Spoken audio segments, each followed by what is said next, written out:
Let's see. So this is going to be a special episode of Talk+Water on location at Jacoby's here in Austin. And I'm with my friend Perry Fowler. And we're going to be talking about water and enjoying a few beers. We both already had Alberto. What was it? Alberto. It's a Mexican style lager. I think produced by Adelbert's, I believe, which is a local brewery. It was good. Yeah, it was good, and mine was dressed, which means salt around the rim and a lime. And now, did you get the same? You got a Kolsch. Okay. I got a native Texan Pilsner. So that'll be the first time I've had one of these. But sitting over looking over the Colorado River here on a beautiful fall day. I mean, the river looks great. You were talking about how clear it looks. That's gorgeous. I didn't even know this place was here, but it's got a great view. And we're just kind of, I guess, on the eastern side of Austin, and it's the end of a busy day, and you can hear people driving home in the background, but you can also hear the music from the bar and people enjoying themselves here at Jacoby's. So let's have some beer and talk about water, but start off talking about you, Perry. Why don't you tell us about your background? Thanks for having me here today. It's an honor to be on the program with you. I'm Perry Fowler. I am originally from San Antonio, Texas. I'm a fifth-generation Texan, and I'm presently serving as the executive director of the Texas Water Infrastructure Network, which is a trade association that represents contractors that build water projects, pipelines, and treatment plants, and all that good stuff. So I represent them and work on policy and government and regulatory affairs and things like that, and interact with other people in our community to try to make sure that they can do the job they need to do. So it's great to be here. I appreciate it. Well, so you started that organization, right? Did. I went out in the legislative session of 2013. I had about 5 or 6 clients as a lobbyist that wanted to work on some procurement reform issues. And we had a successful session and determined that there was a need to have representation at the legislature and for the water board and other folks. So we worked and started our own 501c6 from the ground up.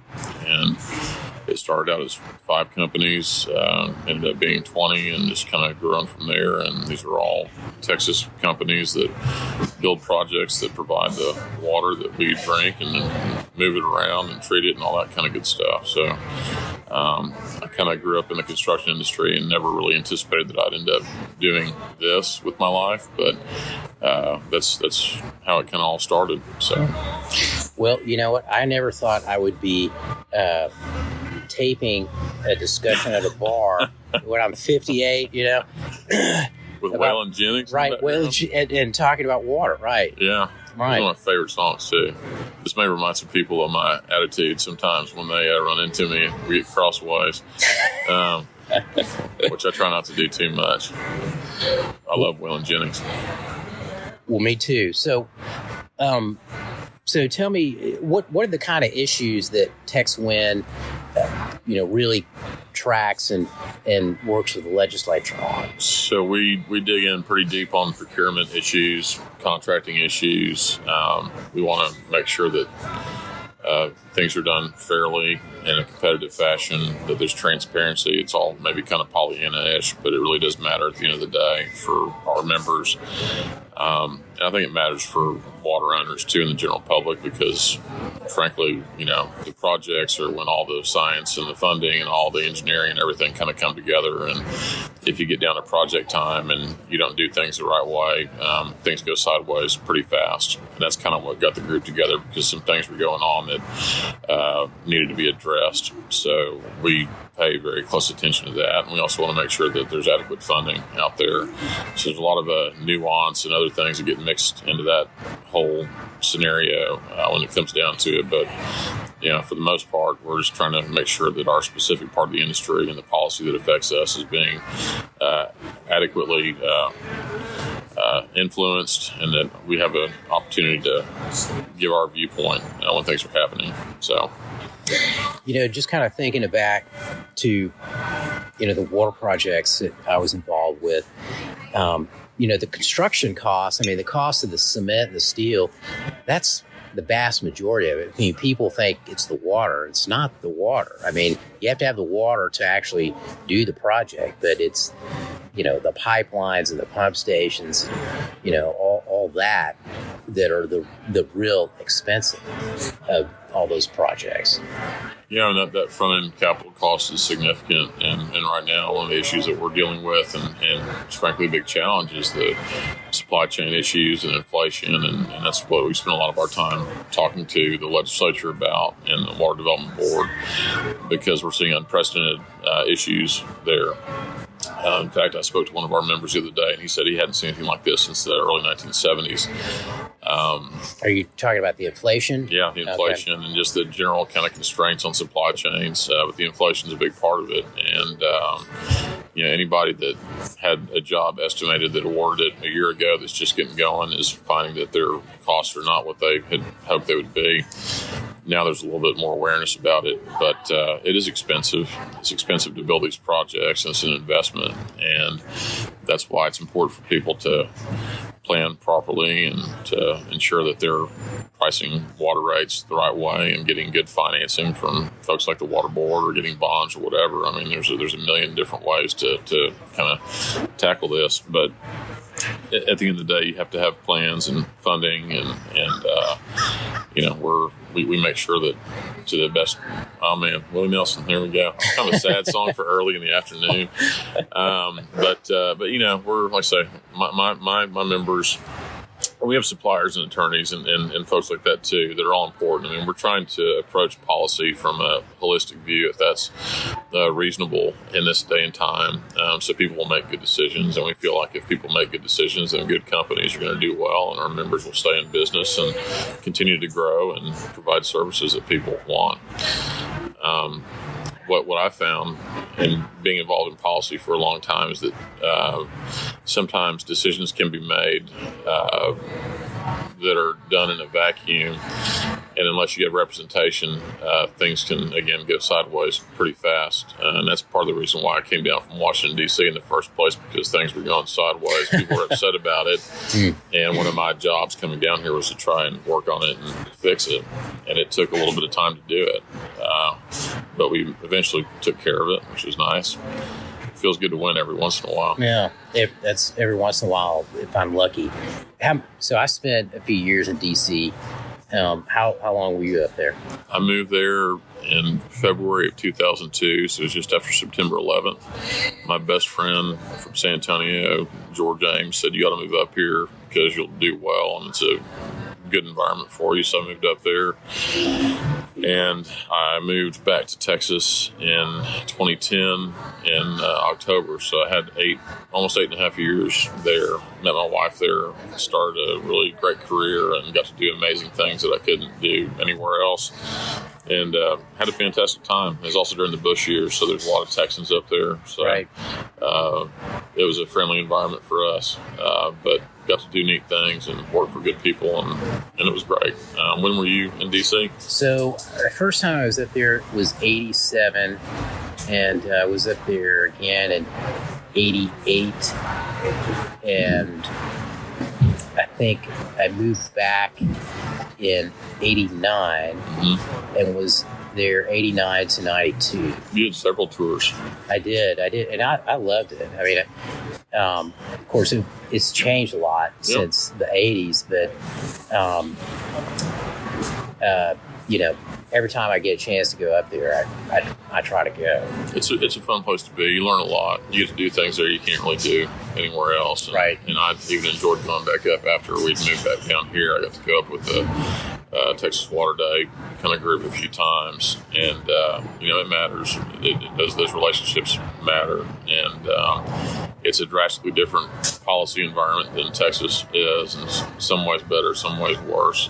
Just depends on your perspective, I guess. Right. But it's important. So. Yeah, I've done several, maybe 10 even, of those Texas Water Day trips up there, which were always in February. Mm-hmm. And so I was like, it's a great time to go to DC. Right. Yeah. I mean, they're not too busy yet, but it's inevitably going to be 20 degrees or 10 degrees or something like that, at some point while you're there. Mm-hmm. And you're walking around all day and, going from house building to, the Senate offices and all that. And, Yeah, we used to have fly-ins, and I'd be up there in my cowboy boots and my cowboy hat, trudging around all over the place. And like I say, it was always good when people came up. Most of my time up there, I was either dealing with regulatory agencies or on the Hill lobbying, kind of doing more of that towards the latter part of the time I was there, and really more of the time when I was doing water advocacy. When I kind of stepped into that role, the Recovery Act was starting to happen, and just before that even is when I kind of was more focused on water, and we were trying to get a trust fund passed and all these things, and so there's a lot happening. And then the economy tanked, and the Recovery Act happened, and all of a sudden we've got a bunch of money and launching national awareness campaigns, and it was a lot. I mean, it was awesome. It was fun. I don't know if I could ever go back and do that again. I think you have to do it at a certain time, and we kind of hit that point where you're either a lifer or you're not. Right. And we had an opportunity to come down here, which was great, which I'll always appreciate. And it really wasn't the right path, but it got me here. So that was nice. Yeah, there's a real, interesting age striation. I mean, there are lots and lots and lots of folks who are right out of college, and they're there for 3 or 4 years, and then it seems like, once they start getting married and thinking about how expensive it is to live in the DC area, that's when they start to head back to where they were from originally, or head someplace else, or be subjected to a life of traffic and transit, living in the burbs out there. Yeah, right. It's I've still got a handful of folks up there, a lot of great people in DC, but yeah, it certainly is a cutoff time. There's a few different kind of junctures. It's kind of post college, it's family, it's then you get on professional track, and but like I said, I would encourage anybody to do it, especially if you're a lifelong Texan. Get out, go see the world a little bit. Go see how it works. See how the sausage is made. It's a good experience. Gives you good perspective on things. Well, you've seen the sausage being made there and being made here.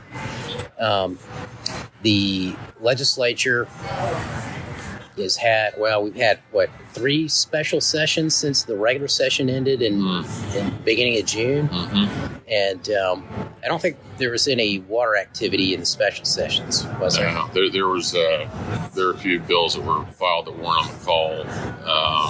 There was an attempt in the last session when the CARES Act stuff was being allocated. We tried to get some money for water and it didn't work out. But Austin Airport. Actually, I'm surprised it's the first plane that we've gotten here so far. Where do you think they're headed to? I was going to say, maybe they're heading to D.C. No, I think that's west. I hope they're taking people back to Los Angeles. But, sorry. No, there wasn't a whole lot of water stuff going on. There wasn't much contracting stuff. So we didn't have a very heavy presence during that. We were very present during the regular session and had a very good session on some of our top priority issues. So some of them of which were quite profound, which I think we're just kind of adjusting to right now in the contracting world, which are good. But I heard a lot of folks complain about conditions during the pandemic and advocacy and everything else. And for us, it worked out well because we've been consistent in what we've been doing, and it kind of came together, which is nice. But no, I think everybody's happy to be home now. I hope people get to spend time with their families, and everybody's in election cycles and all that fun stuff. I prefer policy over politics, so I don't get too into that if I don't have to. But it's inevitably part of the gig. So the first session I worked in was 1999. I worked for a guy named Dick Brown, who is just revered in the Capitol community and the lobby too. And it was quite a learning experience working for him. One of my best friends worked for Ed Kemple, and she got me in touch with Dick and his assistant Nora, and they hired me on to kind of be their gopher during the 99 session, and I learned more probably than I would have cared to, and it certainly wasn't the political science degree that I had achieved in Austin College in Sherman, Texas. It was a lot more hands-on, but it was an eye-opening and good experience. And honestly, it's kind of funny that I ended up in Washington, D.C. because after the 99 session, I didn't know that I really had an appetite for that. So getting back into it was kind of ironic, I guess. But you get pulled in certain ways and life happens. So that's where I ended up.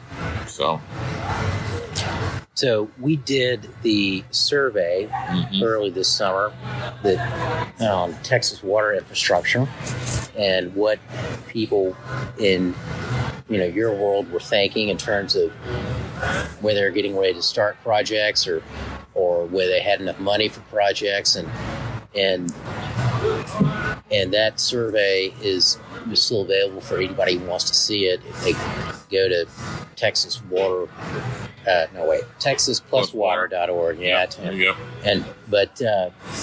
But what we were talking a little bit about inflation here, and that's really probably a big concern for you and the folks that you represent. Yeah. Well, I mean, when you're asked to submit a price on a project and you commit to it, sign a contract, and then you're 6 months down the road, a year, and you get a notice to proceed, and all of a sudden the things that you got pricing on is 30, 40% higher, or you can't get it because it's stuck on a container somewhere. It's a big deal.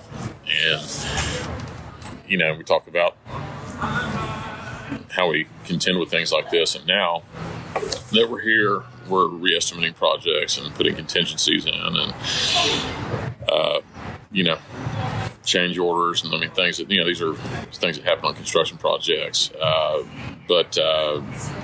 We really it's an unprecedented time. There's a lot of stress and pressures, and things tend to work themselves out. We've been through these dips before, and any good contractor has been through several cycles. But for owners that are out there, they want to figure out if they can build what they need to for what they've budgeted or planned for, what they've asked for assistance for from the water board or getting bonds or whatever, and budget your budgets. And so I don't know. Right now, I think everybody's trying to do the best they can. I don't think anybody wants to end up in court over change orders or things like that. But for the most part, I think people that have been working earnestly to get projects done because they need them to happen, which is one thing that I think we learned from the survey. These projects are necessary because our infrastructure is old. Right. And we've got a growing population. It's kind of the same mantra that we always see and hear about the water plan. I mean, Texas is growing. We need more infrastructure. We need more water. How do we do that? And, we need to build more stuff. We need to provide, more in terms of supply. And I don't know. I think that we're doing the best we can, but there's ways to mitigate some of the economic forces that are going on right now. But people are freaking out because they can't get their Christmas presents for their kids, or their groceries are costing more money. So put that into a project where, we're trying to get something done to accomplish something, and it's a challenge. But we're doing the best we can. We've had a lot of meetings with the water board lately to talk with them about how they adjust to things, but I've seen projects get canceled. People that are trying to do value engineering to change scope and things like that. getting really granular on some of these projects. And the sad story, I guess, is that what history has taught us is that they don't get any cheaper. I mean, we may see jumps, but once the prices go up, they kind of go up, and we're dealing with labor issues like everybody else is too. I mean, it's just kind of, we're in an interesting dynamic economic situation right now. You think that inflation that we're seeing now is temporary? That's what the Fed chair says. Well, I've talked to my guys that are fabricators and manufacturers and suppliers, and there are some things that are issues where you have parts and materials that are stuck on boats and storage containers, and you also have raw material prices that are going through the roof, and some things like steel and I don't think till next spring, this is what I'm hearing from my folks, that things are going to stabilize, but that doesn't mean it's going to get any cheaper either. So, there's a project that was rebid up in the Dallas area here a few months ago, and they got bids and they didn't like, and they're like, well, we're going to go back out again, and they came back and they took scope off the project, and then the bids came in 20% higher than the first time. And this isn't because people are being predatory. I mean, things are priced as they are, and that's one thing that I think that there may be a misperception about construction generally, and you may feel different about it depending on where you are. I mean, I'm trying to find an electrician to do some work in my house right now, and I can't get anybody to call me back. I mean, things are busy. And kind of to your point with the survey, I mean, the first one we did was when the pandemic had really kind of kicked off, because we really truly wanted to know what was happening. Is there going to be a market, or are things going to cease? And things never slowed down. They didn't. I mean, March 2020, we shifted gears into how do we respond to keep our people safe, keep these projects going. We were deemed essential, and I know there are a lot of efforts around making sure that happened, which people may have opinions about, but these projects can't wait.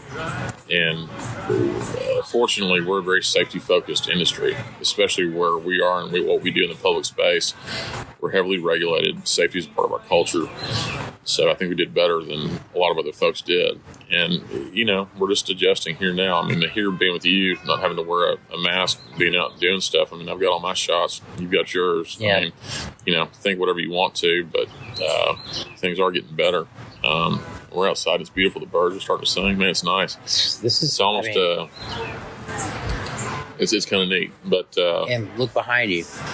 Check out the burnt orange sunset there. I know, man. You got it's just cutting right through the trees. It's beautiful. So I don't know. The last 2 years have been wild. And policy-wise, there's been a lot of reactionary stuff. That's why I think you didn't see a whole lot happen on the water side of things this session. And I don't think there's anything that's too controversial, but it just wasn't the focal point so much. And I know there's issues that are bubbling up out there, some that probably deserve more attention. We talked about zebra mussels earlier. I can't believe that's not like one of the biggest things out there. It's shocking because it is such a pervasive thing. And there's actually millions of dollars being spent right now, especially in this area, to mitigate that. But just the cost pressure on infrastructure that creates. If you drank nasty water over in West Austin, whenever that happened here a while back. When was that? 2 years ago? Yeah. As before all this happened. That's people were complaining about that, which was, it's legit. Right. But, intakes out on Lady Bird Lake were clogged up with invasive species. Yep. That's why the science and the infrastructure kind of connect, but usually it doesn't happen until something bad happens. Right. Or at least people pay attention to it. It's like why people don't pay attention to water, they take it for granted, which is kind of the constant mantra of water. It's kind of how it's always been. It's funny because that's when I first started really getting into the water policy arena. We were doing a big public information campaign called Liquid Assets with Penn State University and kind of rolling it out nationwide. It was all about, our nation's water infrastructure and trying to raise awareness about that. Yeah. Because it just hadn't really gotten a lot of focus, honestly. I was involved with the National Construction Trade Association, and they always did a great job on transportation infrastructure awareness. They spend a lot of money, a lot of resources to ensure that they're getting adequate funding there. And the water stuff is always kind of the redheaded stepchild, for lack of a better explanation. It just wasn't very sexy. I mean, I remember water was the Army Corps of Engineers, and I remember, and you probably met Larry Prather. Oh yes, point. He's still out there. Yeah. So Larry, when I told him I was moving down to Texas to do water stuff, he said the first thing you do is go meet with Leroy Goodson and Dean Robbins, and they'll tell you what's going on, and then you'll know what's happening in the water world. Right. And he was much more colorful than that in his language. Oh, I bet. Yeah, Texas Water Conservation Association. Yeah. Mm-hmm. And both of them have now, retired, and Stacy Steinbach leads that group. She's doing a fantastic job. And so, just kind of thinking about what you're just saying there about water planning and, the cost of these projects, I was thinking about this the other day, about, how the plans, looking 50 years out, how well do they generally reflect what eventually happens? And, we've got something to look at because we got plans going back to 61. Right. Well, so when I got here, the big thing was getting the bonding authority for the water board. Mm-hmm. And I worked on that with TWCA. There are a lot of other people that were working on it too, but I was working with the construction community, and we kind of helped to get that bond proposition passed, like an $8 billion revolving authority, something like that, which is a big deal. The next session, it was SWIFT. Right.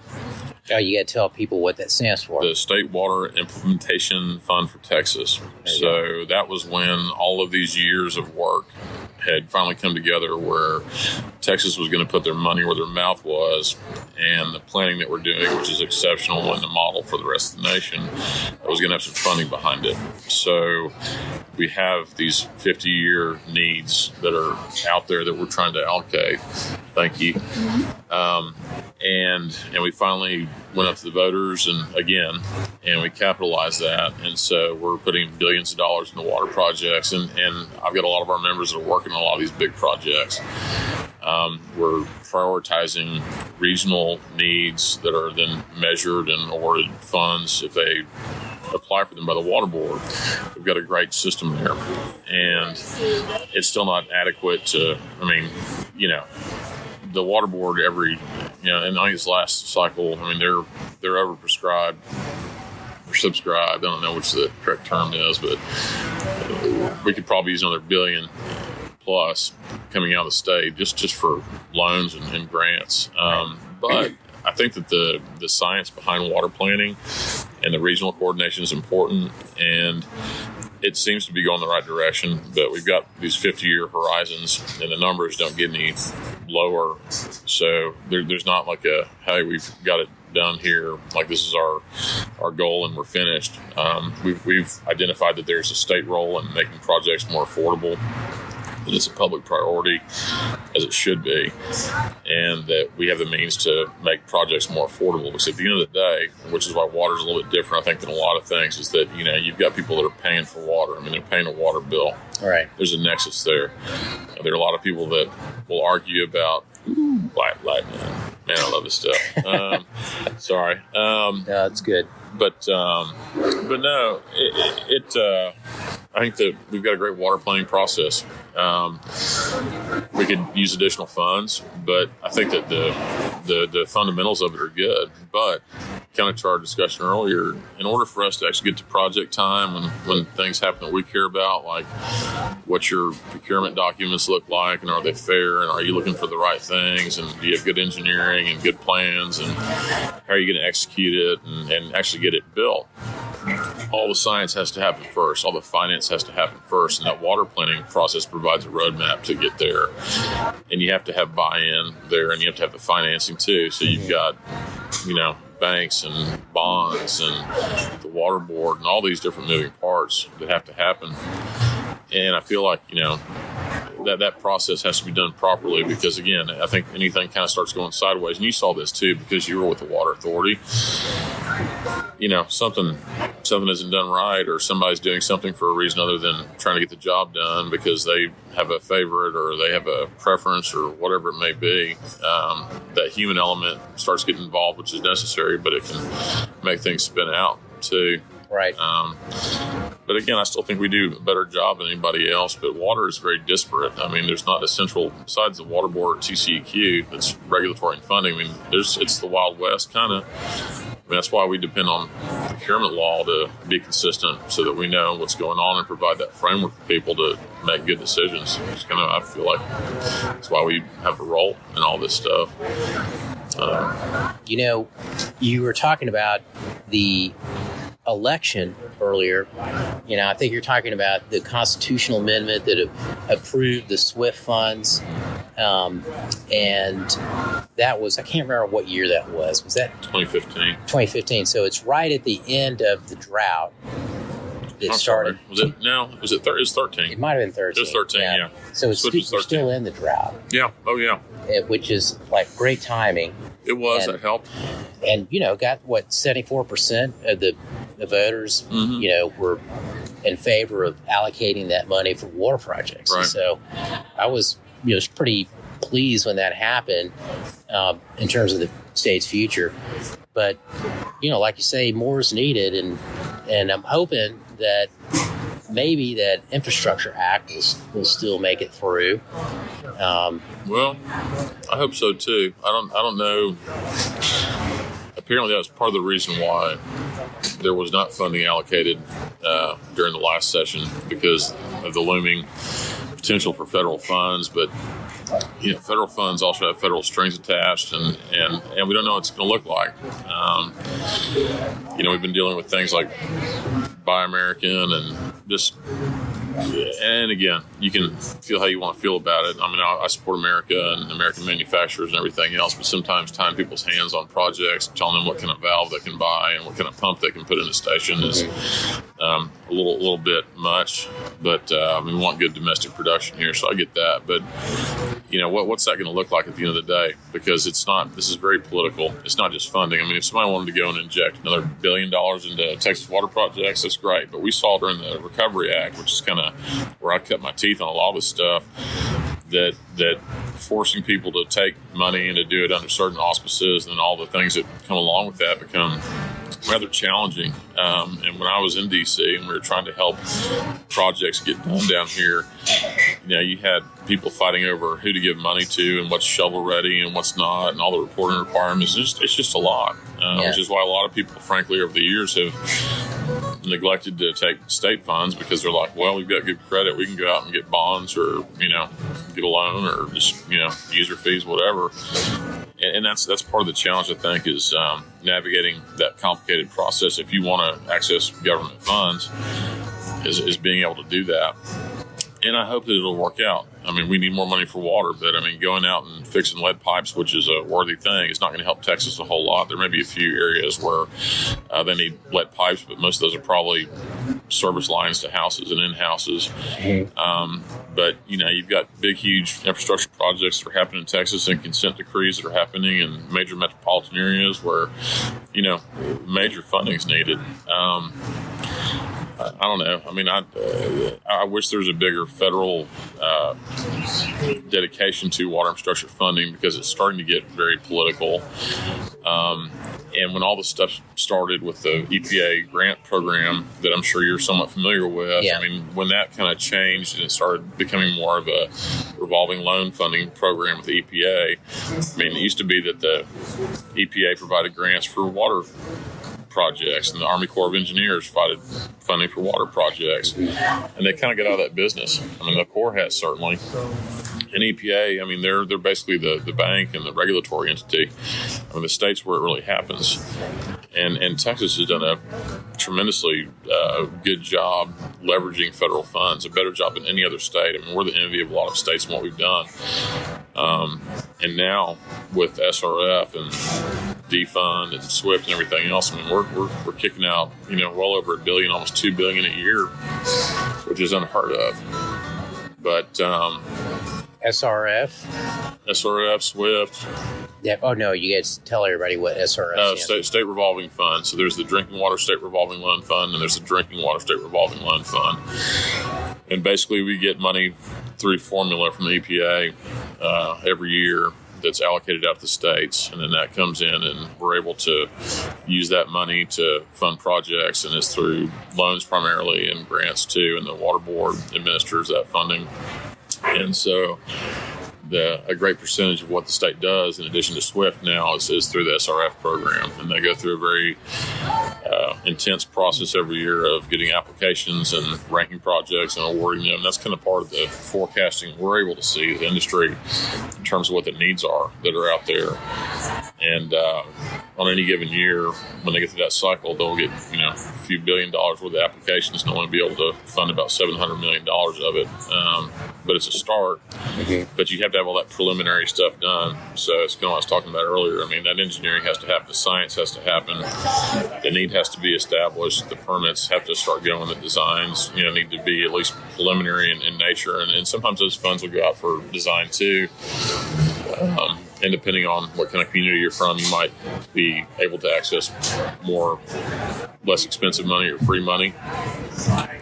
Texas has a program called EDAP that's great, that deals with economically distressed areas, and there are SRF programs too where there's more loan forgiveness and things like that. So there's a lot out there in terms of mechanisms, and for us on the contracting side, there may be more requirements just in terms of any number of things you have to comply with. Right. So, I don't know. So, we were talking a little bit earlier about the money that the legislature was just divvying up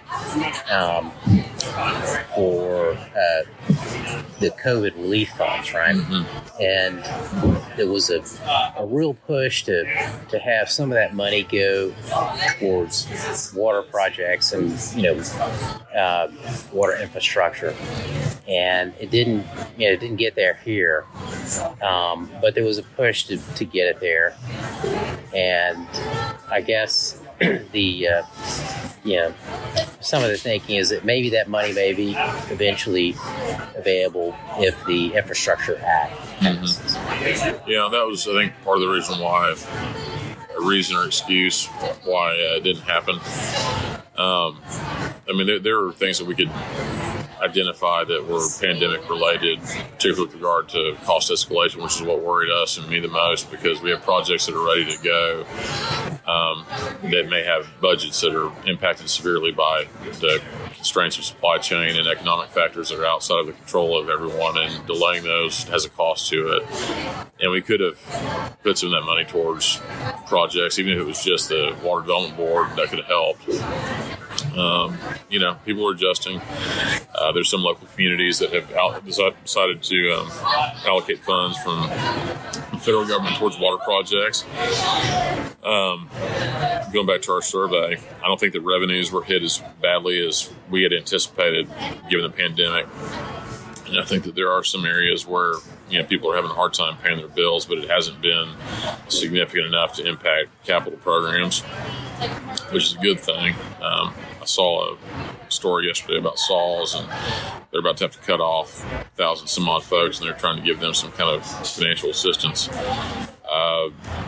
People are trying to do what they can do, but I think that, again, generally, water is a good place to be. It's got a steady revenue source. People have to have water. Yep.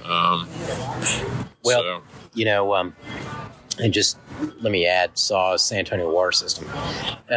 When the Great Recession... My dear friends at SAW. There you go. When the Great Recession happened, I remember there were some folks in the water community who had long-term, there were providers with long-term contracts. Mm-hmm. And they were worried that they were going to, be in the same boat that everybody else was. And I was like, no, people are still going to be drinking water and flushing their toilets and stuff. And, they had no problem. but they didn't. I guess they didn't realize that. They just, like with everybody else, were panicking about what was going on. But there's no question about the fact that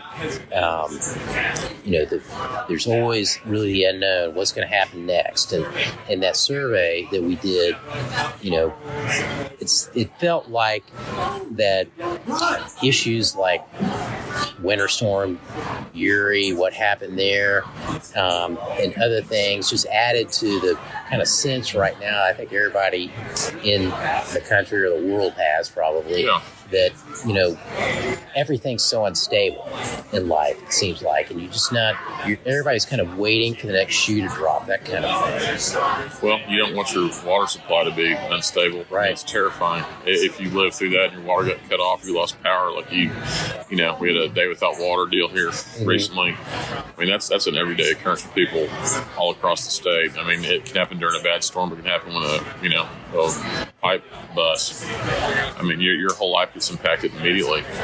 That's why I always kind of look at this. I mean, water's a public health and safety issue. It's not a convenience factor. It's a necessity. It's not something we can kind of fool around with. Right.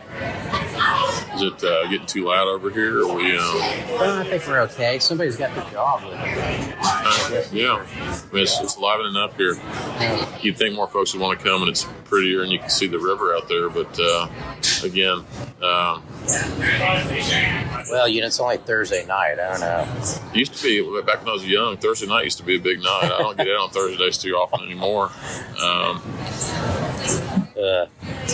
Well, just kind of thinking about, beyond the state of Texas here, all the water problems that have, manifested themselves during the drought out west. For once, I'm, glad to be here and not out there, experiencing all that. I lived through the drought in its peak here, and it's terrible. I mean, it really truly is. And we had a very mild summer. I mean, who knows what's happening? I think that the climate, if it's any indication, you can think whatever you want to. You can believe in science or not. I tend to kind of go in that direction, even though I'm a fifth generation Texan and wears a cowboy hat. Weather events are more extreme, floods, droughts, whatever, and we start talking about proper planning and resiliency and everything else, and there has to be a lot happening on the front end. I mean, this can't be a reactive industry. I mean, we can't. And that's where we've been in the last several years, because we have to. We're reacting to dealing with pandemic conditions or droughts or floods or freezes or whatever. And so through the policy process, which I think is meaningful and good, we find solutions, which is the space that I work in and occupy. And there are people that are a lot more intelligent than I am that are doing things that are more relevant. But, we're trying to plan for the next winter storm. We're trying to ensure that you've got backup generation capabilities. I mean, when we designed these water plants, and we had a discussion about this at our last board meeting for TexWin, we're not designing plants to deal with freezes like this. Yeah. We're not burying pipes that far underground. People don't want to have that much fuel on site. I mean, there's some things that you kind of take for granted, and then you talk about flooding and things like that, and Harvey and what happened in Houston. I mean, when that occurred, what are you trying to do? You're trying to maintain basic essential functions. We had members out that were trying to keep water plants from flooding. Right. Projects that were getting flooded. And so you start talking about climate change and things like that in coastal areas. And again, you're entitled to think whatever you want to think. But we have to make sure that facilities are hardened and that they're capable of producing and doing everything else. And I see people out there that have infrastructure agendas, that they want green stuff or they want this, that, or the other. And we need it to work, and it requires everything. So I'm all for green infrastructure and impervious cover. restrictions and making sure that people are doing things the natural way, but also know that unless we have pipes and pumps and stations and things like that, that we're not going to be able to keep people safe. You can't go out and drink water that's flooding down your street. If wastewater is treated, people get sick. The environment's degraded. So I feel like we're all in this together, which is kind of where I've always been at on this stuff the whole time I've been doing water advocacy. We all have to be at the table together, and everybody's going to have their own particular issue, but I would like to think that we can achieve common sense and good policy, and in a vacuum that doesn't necessarily occur. So Right. Well, I think it's one of these deals where the solution is all of the above. Right. And, kind of thinking about how people interact with each other here. I mean, there are definitely differences of opinion, but what I see more cooperation among folks here than I do conflict, although that was not the case, 20 years ago, 30 years ago. But, I think for the last couple of decades, even though people don't always agree with each other, you seem to see more, figuring out a way to just move forward than you may have seen in the past. And, hopefully that trend continues. Maybe the water planning process is one of the reasons for that.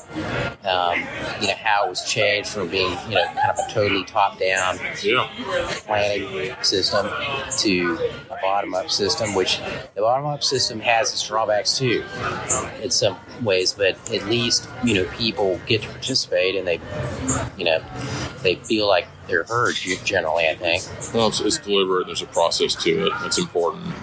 You're always going to look out for yourself first. I mean, that's just kind of human nature, right? Right. Protect your family, protect your property, protect your neighbors.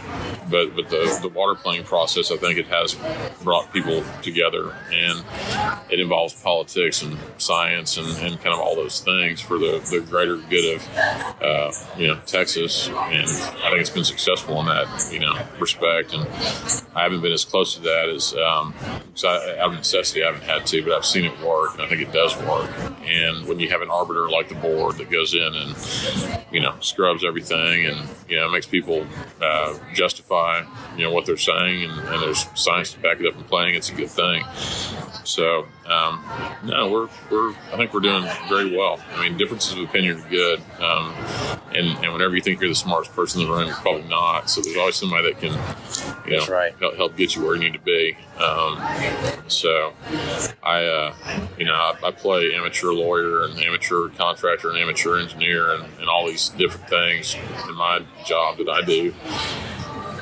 Just trying to make a little bit of sense out of it, I guess, for us. And so, I don't know. I like it. I like the water world. I like that you and I get to sit here and visit about this stuff. We come from very different backgrounds, and I like people that are professional and that care about what they're doing. And that's one thing I love about the water community in Texas, that people do care about what they're doing, and they're enthusiastic about it. And I'm happy I get to be a part of the policy and the science part. At least I get to observe the science and work with the engineers. They're smart people, but they can draw all they want to, but it takes a contractor to build it. Right. So we all have to work together, have to hold hands and make it happen. So that's why it's neat working for contractors. They're doing hard work and putting a lot of the hard stuff together that was on concept and paper and making it reality. But they have to have the financing and the planning and all that stuff. You just said something that's interesting to me about, enjoying working in the water world. I don't know if you've noticed this, but I see a lot of people who get involved in the water world because they're on appointed to a board of a water agency or something, and they may have been successful in oil and gas business or banking or who knows what, and they don't want to leave the water world.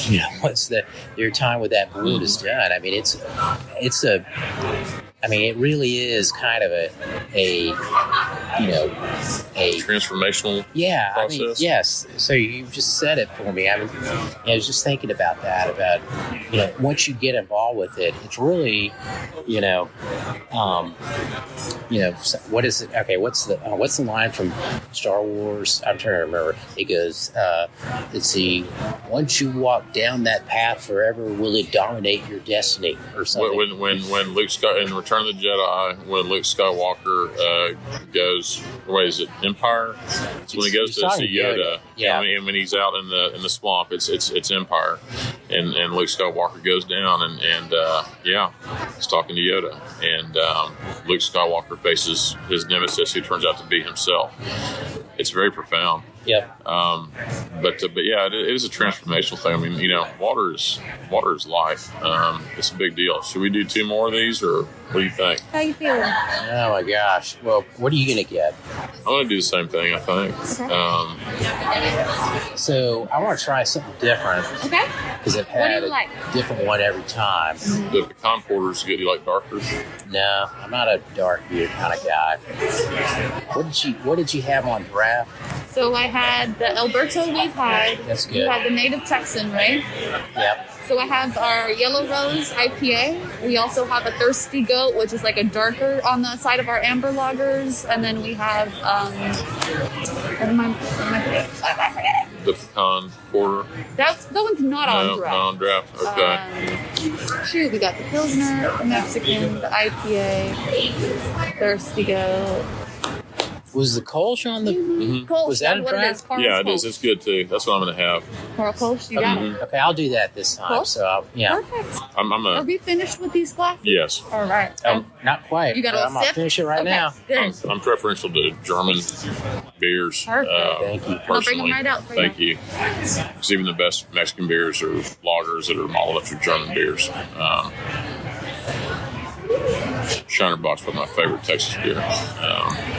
But yeah. So we're talking about Star Wars. Star Wars, yeah, Star Wars. Love Star Wars. I do. But what you're getting to is that it is kind of a transformative thing, because I think it's important, and I think that once you do come into contact with the water world, it does kind of fundamentally change you, because you look at things differently. And I know that I certainly did. Before I started doing water policy, I was working on like DoD contracting issues and State Department and all these different things. And honestly, even though I've been involved in construction my entire life, I'd never really been involved in the water side of things. And when I did, it did like a switch kind of flipped. It really did. And it is different. And I think that once somebody has a relationship there, however it manifests itself, it is important. It's like some people have a great affinity for the ocean or a particular river. I know you're a fisherman, I know that like just proximity to that is like kind of a life-changing thing. And I think that when you understand that it is so profound and important, that it actually does make a big difference too. And that's kind of why I know that the people I represent and work for, I mean, they do truly care about it, because they know how important it is. And it's the nitty-gritty stuff that people don't want to think about, because it's hard. It's like the water utilities. They have a hard job. They have to balance the books. They have to provide the service. Right. And they're keeping people safe. I mean, it is really a life or death kind of deal. I mean, you'd be excited. And they're not charging very much. I mean, that's... Right. I mean, if you look at it, I mean, gosh, I was like... don't get me started about the cost of bottled water. It drives me crazy. I was lectured on that by an environmentalist up in Washington, D.C., because we were serving bottled water at a meeting, and he just was so offended. And I never really thought about his perspective until I had him in the room, and we stopped doing that. And he gave me a water cup to use, and I had it for years. I'm mostly offended about paying for it. Well, that too, yeah. Because it costs more to get per gallon of gas. I live with 3 people who love that. And I'm like, you're paying for the bottle. I mean, that's because the water is like so cheap. Yeah. But it is, and that's why I think there's an important public role in providing water and financing water. And I think that people try to, because of anything that's a necessary human function, they want to try to capitalize on that. And so people want to privatize water, and they want to, there's a private sector role in it, absolutely. Yeah.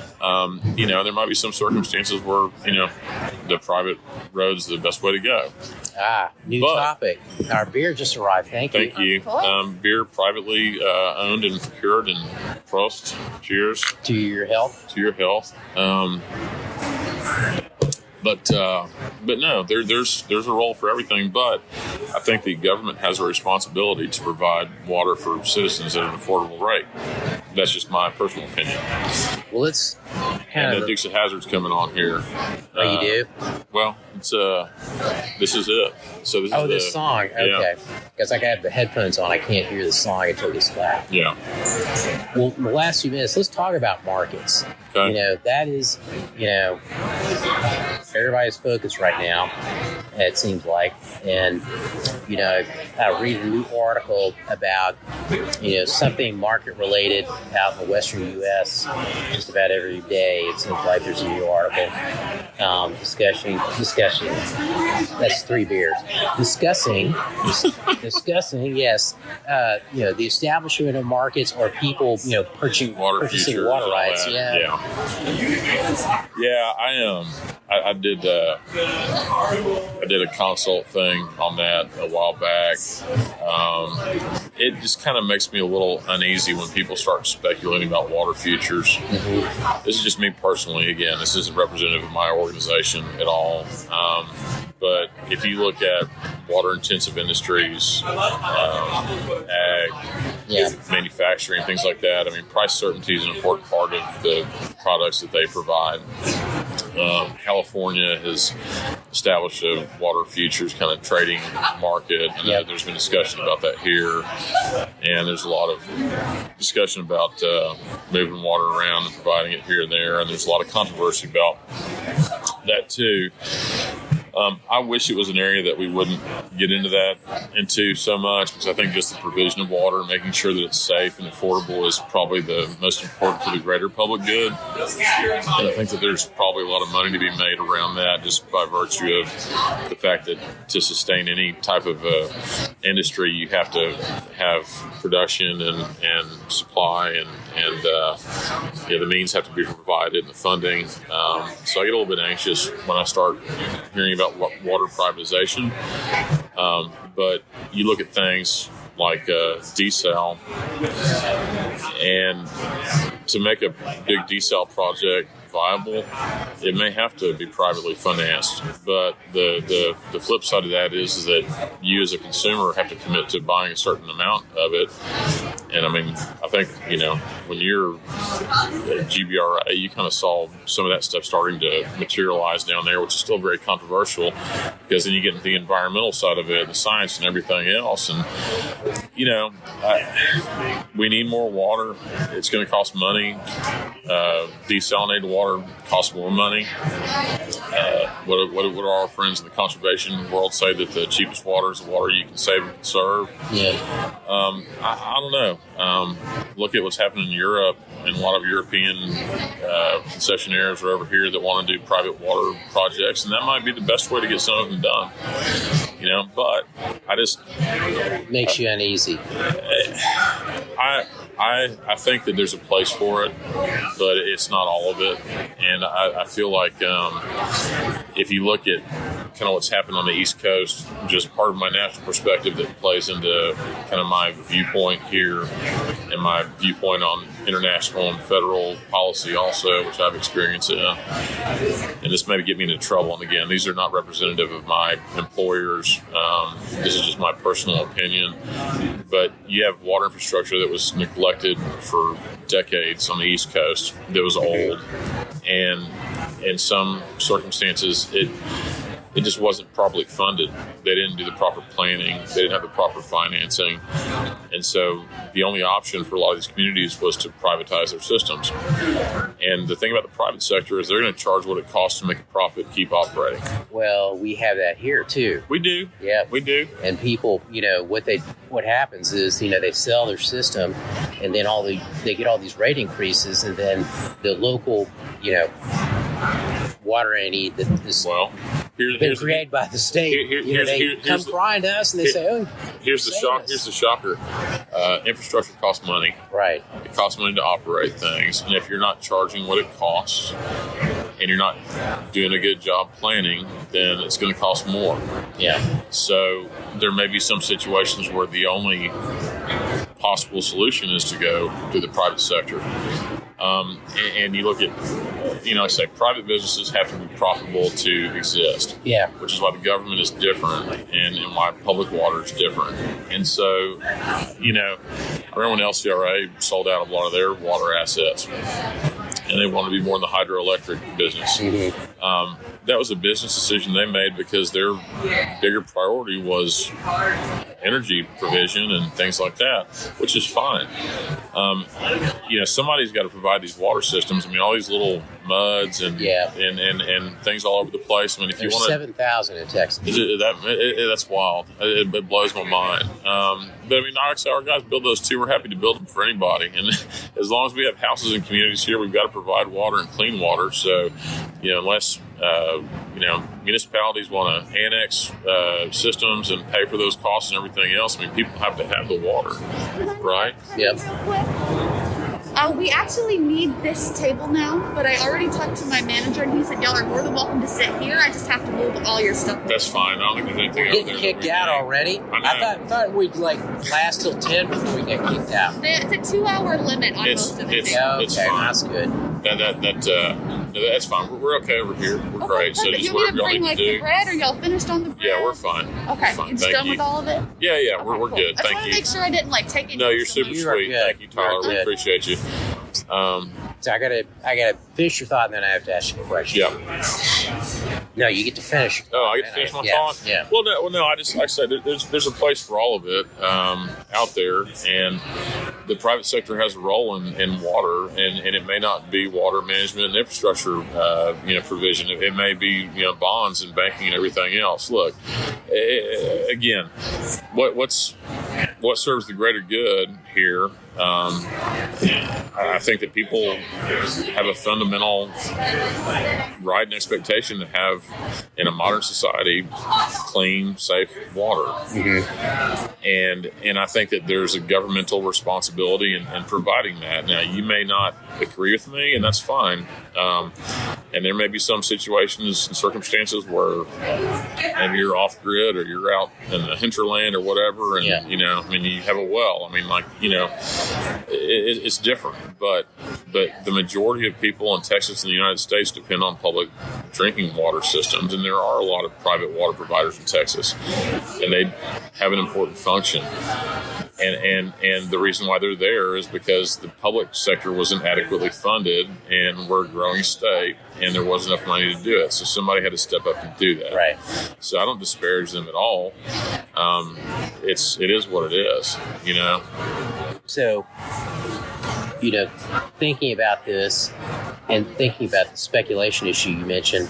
So what I keep thinking about is you look at Texas, and 60% of the water use goes to agriculture, which produces 2% of the GDP in the state.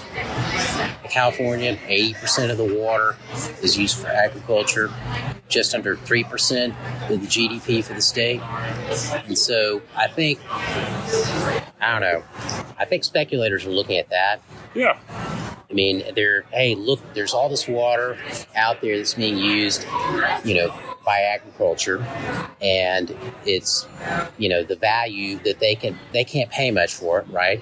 But they have these contracts that are historical contracts and relationships, and these cities and industries need this water, and we're gonna find a way to make money off of the transition of this water from agriculture to industrial and municipal use. Well, I know that the ag community has gone to great lengths to become more efficient, and that you say that. Well, no, you say that, but look, if you look we may be getting out of my bailiwick here a little bit. So let me give the cautionary, speaking on my own opinion here. I think there is more efficiency because there's a cost involved. So you have to be more efficient. You have to be more technically proficient to be able to do that. And yes, there is a lot of water used there. I mean, I saw a figure about how much water it costs to grow almonds or something like that, which is a big crop out of California. And it's mind-boggling. And then you start hearing people talking about how much water it takes to do a pound of beef. I mean, look, where does it stop? The fact of the matter is we have to eat and we have to have water, right? And I don't want to be in a situation where anyone is picking and choosing who should have water and who shouldn't, and where water is not affordable. So what's the solution? It's having more and adequate water and being smart about it and having good infrastructure that can be efficient. I mean, where are the factors where we can actually have some input that's not philosophy driven or picking winners and losers? And frankly, I think that infrastructure is kind of that leveling kind of playing, it is. Yeah. So if you're an irrigation district in South Texas, you're trying to introduce techniques to make sure you're not using too much. You've got canals. If you're out in West Texas in the Panhandle and you're farming cotton, then you're trying to make sure that you're using only what you need to, or you're dry farming and you're doing things like rotating crops and crops. Yeah. You're policing your crop authority to make sure you're doing a good job. So I don't know. You will not be able to afford to be in business in this day and age, anything on a major scale, if you're doing something that's not smart and efficient. Right. Eventually you're going to fail, right? So the economic forces and the forces of technology and science are going to present themselves. And I know you've looked at this stuff like anyone else who pays attention to it with the water plan and ag use and industrial and urban and everything else. And I don't think it should have to be a fight between urban and ag interest. Right. That's where that water planning process plays out. That's where priorities are made. And the fact of the matter is that, again, people have to eat, they have to be able to drink. Right. And usually the issues with water, supply are a part of it, but it's more treatment and conveyance and those types of things. I mean, we can talk about our population increases and what that's going to require, but honestly, I think that's where infrastructure is part of the solution, which is why I feel good about what I do, because my people are building projects that people need. Look out in the Houston area, the Northeast plant. I mean, it's huge, it's gigantic. You've got subsidence issues. You've got 5 or 6 different governmental entities working on that. You've got state money coming in. I mean, it's like everything kind of hitting at once. It's huge. Alternative delivery, like all this stuff. It's a massive regional project. It's billions of dollars. I mean, it's a necessary investment. And if that water security isn't there, the largest city in Texas, and what is Houston, in like the 3rd or 4th largest, something like 4th or 5th or something in the whole country, I mean, is put at risk. There's a bar fight going on. That's what all that noise is. That's why we had to move, because maybe it's going to be an arm wrestling contest or something. I don't know. Anyway, I don't know. Fortunately, I don't have to conquer those big issues. Yeah. I think about them a lot. I get to talk about them. I hope that in my conversations with people that maybe they make better decisions. But at the end of the day, I observe and I try to make sure that I represent my folks. And again, we're talking about things happening at the project level. And I feel like we're doing a good job of doing that. I feel like the organization has contributed to a better market in Texas, and that my members that I work for at TexWin are people that they want to hire for their projects because they're good and consistent, and they're in Texas, and they want to hire people here, and that they're going to be around. They're not just coming in to swoop in and capitalize on a situation like they're established, folks. And historically, before we started doing this, their interests were underrepresented, and they're important. So we're here now, and it's going pretty good. And I haven't heard a lot of people complaining about things we worked on last session, which is good. And if you complain about things like fairness and transparency and accountability and things like that in your government, then you probably won't be in your position for very long. So that's a sad thought. Yeah, well, it's it is what it is. Yeah. See, we're close enough to the country. We got people shooting guns off out here, Todd. And that wasn't a shotgun, it was a rifle. Yeah. Right here, I guess we're still in the city limits, right? Yeah, and we're kind of between here and the airport, so there you go. It's safe enough, I guess. So 2 final questions. One is, who's paying? I think it's you. Yeah, I'm gonna pay for this tonight. I'm gonna chip in. All right. Well, I'm happy to do it because this is fun. I get to go out on a Thursday night here at Gunfire. That's relatively safe, seemingly, and country music. And, drink beers. This is a winning proposition for me. Second question is, how can people find out more about your organization? Website address. So our website is txwin.org. The Texas Water Infrastructure Network, and the people that are involved in our group they're getting after it over there. Boy. Yeah, they're contractors that build plants. They're subcontractors. We've got suppliers, fabricators, folks that do material manufacturing, law firms, everybody that touches water projects. They're involved in our group, and I think that generally the people that are involved in our organization are very well intentioned, and they want to see a healthy market, and they want to make sure that Texas has water. And I love working for them because it's fun and they're good people, and I go to sleep every night, even during session, knowing that I'm doing I call it white hat lobbying. I don't have to wonder about what I'm doing in the daytime. It's you don't have to worry about your soul. No, I don't. I'm not choking babies for a buck at the Capitol. We're dang, yeah. They're like going through some getting after clips or something over there. Well, maybe it's there's a hog problem and all sorts of stuff. Hopefully, they're just having a good time and being safe, I guess. I hope. We're in Texas. You can't get too upset about that's it. Right. That's right. It's Austin. We are in Austin. The boom town. Another issue there. Maybe it's Elon Musk. Maybe they're trying out some new rail guns out at the Tesla facility or something like that. Could be. Well, Perry, it's been fun. And let me just say that my guest tonight's been Perry Fowler, and we're here at Jacoby's, and we're overlooking the Colorado River here in Austin. And it was a great view, and it's a perfect night. No, it's awesome. This has been fun. And you can follow us on Twitter, too. We're at TX_WIN. And I try to stay on top of water stuff. And you put out a lot of stuff. I'm like, okay, how did he find that? I mean, you've got your finger on a lot of local water projects and things around the state. I'm a voracious consumer of information. I think it's important for what I do to do that. So I like to share it too, because I feel like if people are more aware, they make better decisions. So I feel like that's part of my job. Cool. I appreciate you. This has been fun.